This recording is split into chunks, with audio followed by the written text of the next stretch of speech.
The minutes, the chair recognizes the gentleman from New York. Mr. Chairman, I yield myself as much time as I may consume. Gentleman is recognized.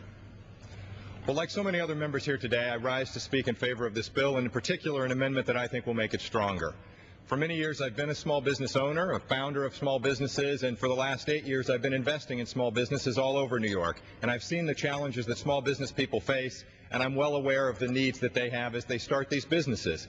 And in particular, in this troubled economic time, what those of us that work in the small business world know is that many more entrepreneurs will turn to their own efforts to start small businesses. We'll see a lot more small businesses founded by entrepreneurs in these troubled economic times as people can't find jobs and they're getting laid off from bigger companies.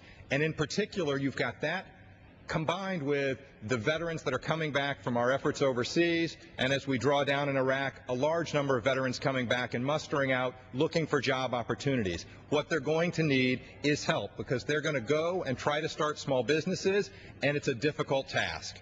My amendment would increase the funding for the Veterans Business Centers that are already contemplated in this bill. Instead of $150,000 for each of the first 5 years, they would be allocated up to $200,000, and instead of $100,000 thereafter for 3 additional years, they could go up to $150,000. I think it's critical that we make sure we have enough of these Veterans Business Centers, like the one that we already have in the Albany area near my district, to help as many veterans as we can when they come back. There's a great need out there. I saw this myself. I started my first business when I was 24 years old. People ask me, what would you do differently if you did it again? And every time I say, the thing I would do differently is I would turn to get more advice from experienced people early on. That's exactly what these centers will provide for our veterans, and I ask that people support this amendment to make sure we have the funding for them, and I reserve the remainder of my time.